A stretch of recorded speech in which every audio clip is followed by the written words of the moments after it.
Today, we're going to talk about how do you have a social life when you're too tired to have one. I'm talking about when you have maybe a very intense job that you're in office 8, 9, 10 plus hours a day, and you just don't have the energy or the bandwidth to go out every night trying to find people, make new friends, and like live this vibrant life that you really want to have. And so we're going to talk all about that. How can you conserve your energy? How can you maintain relationships when you're more tired?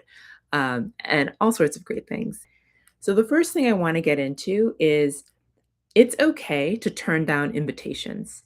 I know there can be a fear that if I don't go to every event that I'm invited to, if I don't say yes all the time, will I be able to maintain these friendships?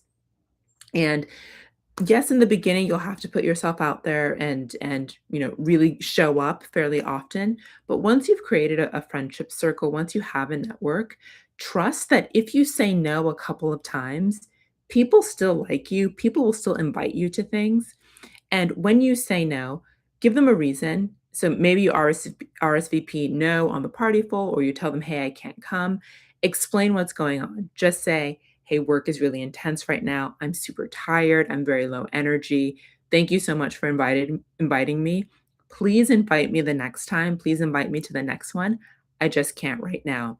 So there have been periods in my social life where I was just more tired, lower energy, work was taking a lot out of me, and I just couldn't show up as often in the way that I would like.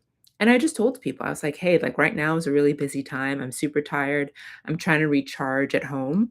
Um, but please invite me to the next one. I hope you have a great event, etc., etc.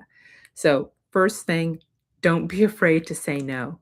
Um, and what happened to me is even though I said no like a handful of times, when things were more calm and I was like more able to show up and hang out, like all of those invites came rolling back. Like I didn't even really have to reach out to people. The invites continued to come because I was transparent with people, and then I could just RSVP yes or agree to show up and join the group chats and all those things.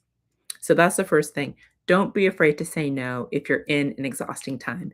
People will stick with you. Your friends are still your friends. There'll be opportunities when you're able to come back. That's the first thing. Second thing, uh, keeping on this idea of saying no, be okay with saying no to new connections and new friendships. Sometimes when we go out, and I'll even speak for myself. Like you go out to an event, you meet someone that's super cool, like, oh, this could be a great friend for me. Like we could totally hang out. I could totally see that happening.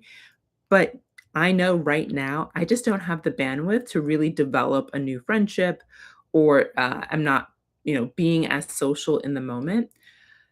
It is okay, again, to just let that great interaction just be that great interaction. It doesn't need to turn into a one-on-one coffee chat later on, and that becomes like a full-blown friendship.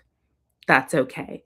Um, there are moments like this where you can really lean on the fact of, I already have a base, I already have a friendship circle, and actually in these moments of, a lot of maybe stress where you're more tired, it's actually a good moment to lean on the relationships that you already have, lean into the friendship circles that you're already a part of, maybe even ask for support and help. Like, hey guys, I'm really stressed. Can everyone come over to my house and we just watch TV or something versus actively doing something outside.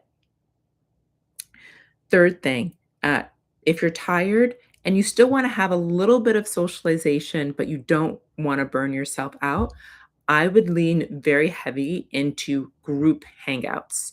So, a little bit like I mentioned in the last point, if you're really tired, but you have a group of core friends that you really love and you do wanna continue to see, you just don't have the energy, what you can do is just invite all of them to your house. Don't make it a big dinner party, sit down thing. Just say, "Hey guys, let's bring some snacks. Let's watch the latest episode of whatever TV show that we're watching and just hang out really casually." Instead of one-on-one, like 3 one-on-ones in a week, having one group hangout with a group of people that you really like. Even better if they don't know each other, because now you're introducing people to each other. That can sort of, on the one hand, be quote unquote more efficient, but also um, a great way to continue getting that love and sharing that love with other people without expending too much energy that you may not have at the moment. So lean in heavy on group hangouts that you curate or that other people are curating. So if you know there's an event coming up where half of your close friends are all going to be there, that might be a good social event for you to go to now if you know that, hey, for another 2 weeks, I'm not trying to do anything. So that's number 3. Number 4, if you're in a moment where you're really tired and you wanna make sure you're maintaining your friendships, and relationships, especially maybe ones that are a bit newer, instead of texting or hanging out, voice notes can be a really low, um, energy way to keep in touch with people. So, sending a quick message saying like, "Hey, I was thinking about you. I saw this thing. It was super cool. Reminded me of our conversation, 3 weeks ago. I hope you're doing well." And when you send a voice note, it kind of encourages the other person to send a voice note, and so you get to catch up with them. And what I find is that voice note conversations can go a little bit quicker because it's kind of like asynchronous talking on the phone, and it's less sort of time consuming and annoying than texting. I don't like texting, so voice notes are great and phone calls. So that's number 4. And then number 5, if you do wanna go out and still do, like, new things and seek, interesting things, but you know you're a little bit tired and you don't have the energy to be as exciting and fun as you typically would be, I'd encourage you to go to events that are, um more activity based, and there's less of a pressure to put yourself out there, talk to strangers, and meet new people. So these are things like pottery classes, salsa classes, book clubs. So these are events based around activities.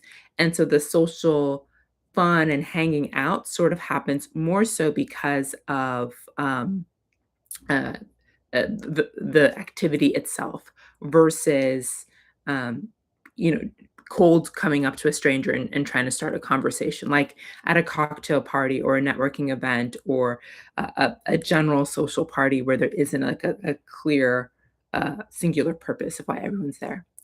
So those are some ways that you can continue to enjoy a social life, even with a busy job while you're tired. I hope that was helpful. And if you are building your social network starting from scratch, whether you're coming into a new city or you have always sort of struggled to create a friendship circle, I have my 30-day network social system challenge down in the description box below. We launch April 15th, and that's where I take you from zero to a full-fledged social network with a bustling, vibrant social life in a month. Each day, there's a small mini challenge that helps you get closer to building a robust social flywheel that by the end of the 30 days, you'll have invites coming in. You have a group of friends and acquaintances that you can reach out to hang out and do stuff with, and it can really transform your social life in a month.